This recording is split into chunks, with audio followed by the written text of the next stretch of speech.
Amém. Vamos ficar todos de pé, irmãos. Nós vamos orar nesse momento, ler a palavra e vamos ler a palavra do Senhor. Pai, nesse momento em que vamos abrir a tua palavra, fala aos nossos corações. Que o teu Santo Espírito nos leve à verdade que é Cristo e que possamos, ao ler, discernir, entender a sua vontade para nós, que é boa, perfeita e agradável. Abençoa a tua igreja. Abençoa o teu povo aqui reunido. Em nome de Jesus. Amém. Abra sua Bíblia em Mateus capítulo 28. Nós vamos ler dos versículos de 1 a 10. Mateus 28, de 1 a 10.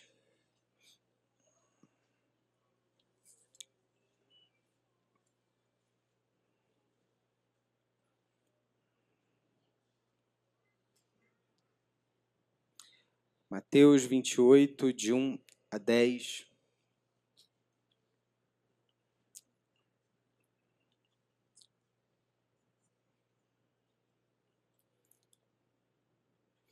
Vamos ler todos juntos? No findar do sábado, ao entrar o primeiro dia da semana, Maria Madalena e a outra Maria foram ver o sepulcro. E eis que houve um grande terremoto, porque um anjo do Senhor desceu do céu, chegou-se, removeu a pedra e assentou-se sobre ela. O seu aspecto era como um relâmpago, e a sua veste alva como a neve. E os guardas tremeram espavoridos e ficaram como se estivessem mortos. Mas o anjo, dirigindo-se às mulheres, disse: Não temais, porque sei que buscais Jesus, que foi crucificado. Ele não está aqui, ressuscitou, como tinha dito. Vinde ver onde ele jazia. Ide, pois, depressa e dizei aos seus discípulos que ele ressuscitou dos mortos e vai adiante de vós para a Galiléia. Ali o vereis. É como vos digo. E retirando-se elas apressadamente do sepulcro, tomadas de medo e grande alegria, correram a anunciá-lo aos discípulos. E eis que Jesus veio ao encontro delas e disse: Salve! E elas, aproximando-se, abraçaram-lhe os pés e o adoraram. Então Jesus lhes disse: Não temais, ide avisar a meus irmãos que se dirijam a Galiléia e lá me verão. Você pode se assentar? Imagine essa cena, clima de tensão, preocupação, coração pesado e entristecido. O sol ainda não nasceu, um clima de completa perda. E nesse momento, nesse exato momento, duas mulheres caminham no escuro em direção ao túmulo. O sentimento que permeava o coração daquelas mulheres não era um sentimento de alegria, não era um sentimento de esperança. Elas vão porque ali para elas sobrou o corpo de Jesus. E é interessante porque é justamente isso, esse movimento que nós muitas vezes fazemos. Quando a nossa esperança se acaba, a gente faz o que pode. Nós tentamos dar o nosso jeito. E elas podiam, ao menos, cuidar do corpo morto de Jesus. Só para que você entenda, eram 3 anos caminhando com Jesus. O que aquelas mulheres viram? Elas viram cegos enxergarem, paralíticos andarem, famílias sendo impactadas e transformadas, pecadores sendo acolhidos e transformados. E de repente, absolutamente tudo para elas desmoronou naquela sexta-feira. Elas viram o Messias na cruz, o corpo envolto em lençóis, a pedra que foi rolada. Com aquela pedra rolada, toda a esperança se acabou. E é maravilhoso a gente perceber uma realidade que toca e que alcança a nossa vida hoje. Porque foi exatamente ali que Deus fez a sua obra mais gloriosa. No momento em que tudo parecia ter acabado. E muitas vezes, na nossa vida é assim também. Nós esgotamos os nossos recursos, nós acabamos com as nossas possibilidades. Deus permite que a esperança se acabe, se escoe, para que a gente entenda que a nossa suficiência vem dele, que ele é tudo que nós precisamos. Outro dia nós experimentamos cenários exatamente assim, devastadores, cenários em que parece que a esperança se acabou.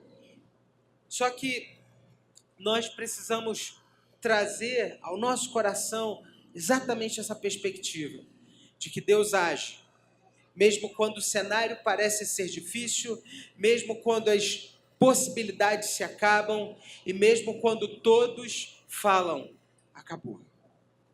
O texto mostra essa cena de mulheres caminhando rumo ao túmulo, no versículo 1. Elas foram apenas olhar de quem não sabe mais o que fazer. E aquele sábado foi o sábado mais longo da história. Você imagina, um dia extremamente cansativo para elas, Filho de Deus morto, céu em silêncio, não havia nenhum anjo até então, nenhuma voz, um som ensurdecedor de silêncio. E de repente, ao chegarem ali naquele dia, no domingo, os guardas recebem aquelas mulheres, e o versículo 4 diz que eles tremem de medo e eles ficaram como mortos. Há uma ironia interessante aqui, porque aqueles que guardavam o morto ficaram como mortos, e o morto, na verdade, estava vivo.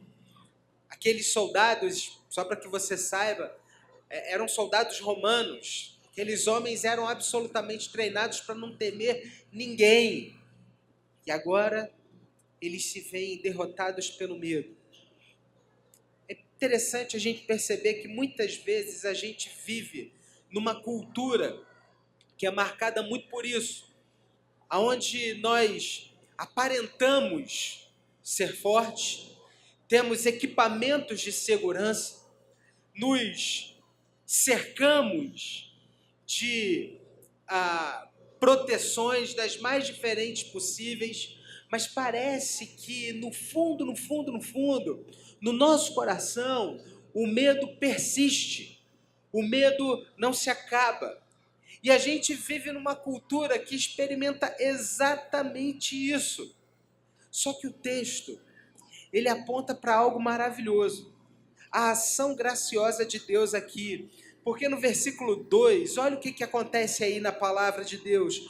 Houve um grande terremoto. Essa palavra no grego, só para que você entenda, é uma palavra utilizada em outras teofanias que aparecem na Bíblia, como, por exemplo, aquilo que aconteceu lá no Sinai, aquilo que aconteceu com Elias, um grande terremoto. Às vezes, Deus entra na nossa vida não pisando na ponta dos pés. Às vezes ele chega até nós sacudindo absolutamente tudo. Talvez a metodologia de Deus com você não seja te colocar num ambiente calmo, sereno e tranquilo, mas seja permitir que você veja que ele de fato está no controle de absolutamente tudo.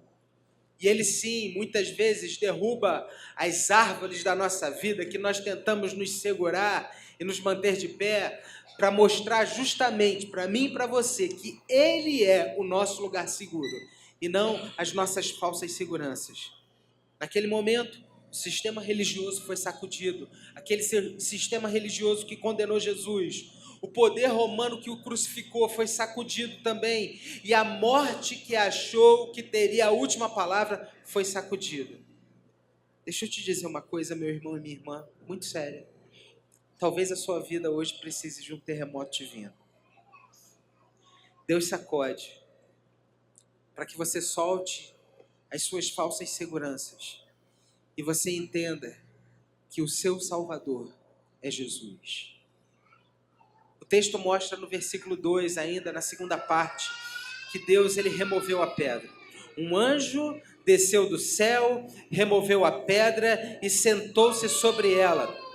Gente, o anjo não apenas remove, ele senta sobre a pedra.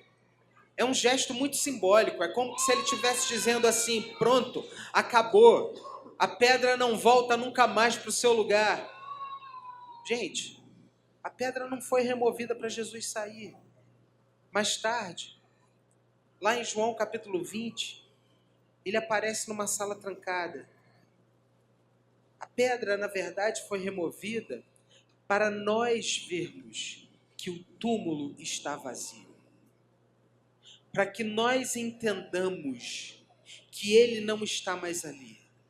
É um ato de revelação, não é um ato de libertação, porque Jesus já estava livre.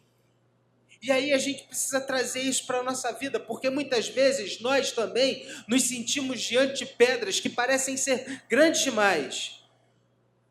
E aí eu preciso que você entenda que o Deus que removeu a pedra do túmulo também tem o poder, e Ele está atuando hoje, e Ele pode, de fato e de verdade, basta apenas uma palavra dEle, para que Ele remova qualquer pedra entre você e a vida que Ele preparou para você. Muitas vezes nós olhamos para coisas que ainda não aconteceram, e esse cenário de ainda não é uma grande pedra para nós. Talvez você se depare com a história de alguém que você muito ama e que você muito investiu na vida dessa pessoa, e essa pessoa se encontra completamente distante daquilo que Deus tem para ela. Uma pedra. Só que guarde uma coisa, meu irmão e minha irmã. É Deus quem remove as pedras. É Deus quem encurta as distâncias. É Deus que faz tudo novo quando Ele bem quer.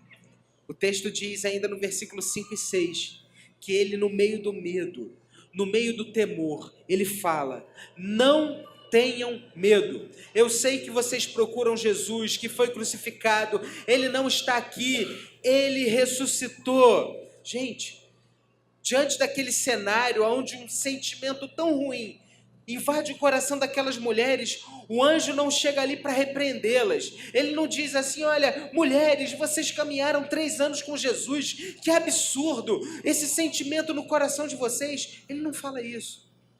Muito pelo contrário, ele diz assim: eu sei o que vocês estão procurando. Eu sei que vocês estão com medo. Eu sei. Antes da boa notícia, o anjo mostra que ele conhecia aquela dor. O anjo mostra que ele reconhece a busca daquelas mulheres. E é nesse momento que ele remove o medo daqueles corações.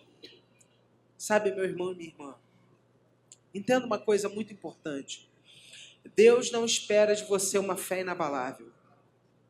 Deus, ele vem ao encontro de homens e mulheres que estão vivendo muitas vezes no meio do medo, no meio da dúvida, no meio da confusão. Às vezes a nossa vida é exatamente isso, uma grande confusão. A gente se depara com medo, a gente se depara com coisas que a gente não consegue equacionar com as nossas próprias forças e com os nossos recursos. Só que a ressurreição, ela é anunciada, irmãos e irmãs, no meio de um cemitério, para gente com medo. A ressurreição, ela não foi anunciada num palácio, cheio de gente corajosa. E às vezes, nós subimos até a casa de Deus, nos colocamos diante do Senhor para adorá-lo, mas só nós sabemos aquilo que se passa no nosso coração. Só nós não. Deus também sabe. E Ele não diz para nós: vai embora. Como é que você está aqui me adorando com medo? Não, muito pelo contrário. Ele é um Deus de graça e amor, que nos acolhe quando a nossa fé é pequena, quando a gente se sente aquém, quando o nosso coração é tomado pelo medo.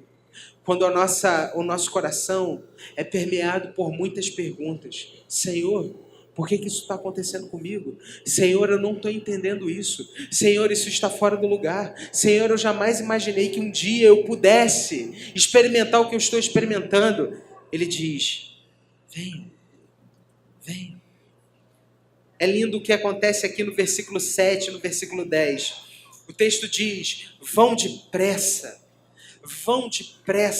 e digam aos discípulos. É interessante a gente perceber que as primeiras pessoas comissionadas foram exatamente aquelas mulheres, né? E isso às vezes para um povo presbiteriano é meio complicado, né? Sim, as mulheres foram as primeiras comissionadas ali, olha, vão, anunciem, falem, vão até os discípulos e mostrem essa verdade de que ele não está aqui.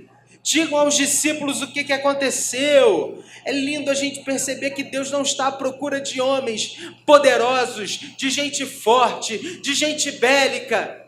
Deixa eu dizer uma coisa. Tem muito crente que gosta de se vangloriar da sua força e de mostrar uma aparência bélica, dura, difícil. Mas é interessante a gente perceber que quando Deus age na nossa vida e no nosso coração, Ele nos leva a entender que a nossa força ela não está em nós e não está no poder dos nossos argumentos, mas a nossa força está naquele que nos sustenta, nos guarda e nos direciona. Vão até os discípulos, contem a eles. Deus escolheu aquelas mulheres quebrantadas. Deus escolhe muitas vezes homens assustados, gente sem esperança. E Ele fala, vão depressa, não esperem até que vocês se sintam prontos. Não é para vocês irem e voltar com mais fé para então servir. Não, vão depressa. E gente, enquanto elas iam, enquanto elas caminhavam depressa, o que acontece? Quem aparece no meio do caminho? Jesus. E no meio do caminho, Jesus chega até elas e diz assim, não tenham medo. Você repete comigo? Não tenham medo. Fala para a pessoa que está do seu lado. Não tenha medo. Não tenha medo. Jesus ressuscitou. Não tenha medo. Gente, que coisa linda. E Jesus, eu estou fazendo isso com propósito, tá? Qual é a frase que Jesus diz às mulheres? Agora eu quero ver se você lembra. Aproveitar que hoje não tem escola dominical para perguntar, né? Jesus dá uma ordem para as mulheres. Olha aí na sua Bíblia. Jesus manda elas falarem com algumas pessoas. Quem são essas pessoas? Qual é a palavra que Jesus utiliza? Isso aí. Jesus diz assim, vão avisar aos meus irmãos. Vão avisar aos meus irmãos. Quem são esses irmãos? Aqueles que abandonaram Jesus. Aqueles que fugiram. Aqueles que negaram. Jesus chama esses de meus irmãos. Gente, guarda isso. Ressurreição tem a ver com vitória sobre a morte e restauração de relacionamentos. A graça de Deus, ela age, sabe para quê? Para recolher os cacos. E quando a gente luta contra isso, a gente está lutando contra a ação de Jesus. Só que eu preciso dizer uma coisa para você. Você que luta contra essa restauração de cacos, quem é mais forte? Você ou Jesus? Guarda uma coisa. A obra de Jesus na sua vida prevalecerá. Pare de lutar com aquilo que Jesus está fazendo em você e Ele deseja fazer através de você. Porque a última palavra é dele. E enquanto a vontade dele não prevalece, sabe o que você está experimentando? Você está jogando seu tempo fora. Você está deixando de experimentar e de viver aquilo que Deus preparou para você. Jesus, ele está juntando os cacos, porque restauração de relacionamentos é algo que advém, é algo que acontece a partir da ressurreição. É a graça que recolhe os cacos, e isso é lindo. Por isso, meu irmão e minha irmã, quero deixar aqui para nós algumas lições muito breves e pontuais, para que a gente passe então para o momento da ceia do Senhor. Para de tentar rolar a pedra sozinho, porque essa é uma tentação quase que irresistível. Muitas vezes a gente tem tentado resolver a nossa vida com as nossas próprias forças, e com isso a gente tenta ser o nosso próprio Salvador. A gente tenta carregar um peso que Deus não nos convidou, Deus não nos chamou para carregarmos. A Páscoa, ela vai dizer exatamente o oposto. Foi o anjo que removeu a pedra, foi Deus quem agiu. A ressurreição é igual a isso, uma intervenção divina. Ressurreição não tem a ver com esforço humano, por isso você e eu não precisamos nos salvar. Nós em Cristo Jesus já fomos salvos. Em segundo lugar, aonde está o seu medo? Qual é o seu medo? Qual é a sua preocupação? Leve o seu medo a Jesus. Coloque o seu medo diante de Jesus. Não esconda o seu medo de Jesus. O anjo disse: eu sei que vocês estão procurando Jesus. Deus sabe o que você procura. Ele sabe do medo, Ele sabe da insônia, Ele sabe da ansiedade. Mas Ele não te condena. E Ele não te deixa ali perdido. Ele vem ao nosso encontro para dizer exatamente isso. Não tenham medo. O texto mostra também que nós somos chamados a viver uma vida de urgente alegria. A gente precisa andar com alegria e com urgência. Versículo 8 diz: saíram com medo e grande alegria. Guarda isso. Elas ainda tinham medo. Mas elas experimentaram uma grande alegria. Algo maior apareceu. Fé madura é diferente de ausência de medo. A presença da alegria de Deus, ela começa a ser em nós algo tão profundo que o medo, ele para de governar. Essa é a grande diferença. É quando nós somos governados pelo medo, nós não entendemos o lugar de Jesus na nossa vida. Mas quando Jesus Cristo é Senhor do nosso coração, sim, muitas vezes nós temos medo, mas nós sabemos quem nos direciona e quem nos governa. E muitas vezes, apesar do medo, a gente continua prosseguindo, caminhando com alegria no coração. É lindo perceber que Deus não ignora os nossos medos, mas Ele mostra para nós: eu sou maior, eu que te conduzo. Viva com alegria, tenha esperança. Jesus ressuscitou. Que nessa Páscoa não seja mais o medo a governar o seu coração. Que nessa Páscoa não seja mais a desesperança a governar a sua vida. Jesus ressuscitou. E Ele está realizando uma obra que eu e você ainda não vemos, não conhecemos. O que sabemos pela fé é que o nosso Salvador, o nosso Redentor vive. E de fato e de verdade, quando aquelas mulheres chegaram ali e a pedra já havia sido removida, elas não fizeram absolutamente nada. As coisas simplesmente aconteceram. Guarda isso, meu irmão e minha irmã. Quando Deus quer, Ele age, Ele faz. E na sua vida, e diante dos dilemas, e diante das situações mais complexas e difíceis, você pode ter a plena certeza que no tempo de Deus e da maneira de Deus, Ele fará. Ele já está agindo. Ele está cuidando de você. Ele está sustentando você. Ele tem abençoado você. Por isso, nessa Páscoa, que você possa dizer de todo o coração: Senhor, aqui estou eu, com as minhas preocupações, com os meus medos, com a minha pequenez, mas eu quero prosseguir, Pai, porque eu sei que o meu Redentor vive. Por isso, Pai, me ensina a viver a alegria que Jesus tem para mim. Me mostra, Senhor, trabalhe o meu coração para que eu não seja mais, não viva mais debaixo da tirania do medo, mas que eu viva agora debaixo da sua graça, que me conduz e que me sustenta em todo o tempo.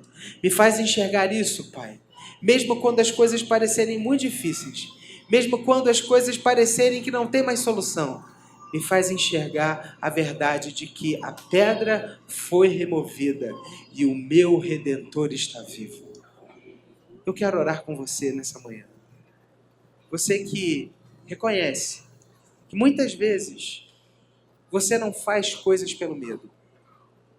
E que talvez há muito tempo você tenha deixado de viver algumas coisas na sua vida por causa do medo.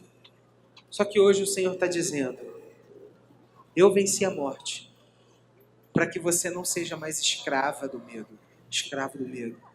O meu filho ressuscitou, o meu filho está vivo, e ele reina de maneira soberana, e ele reina também sobre a sua vida e sobre o seu coração.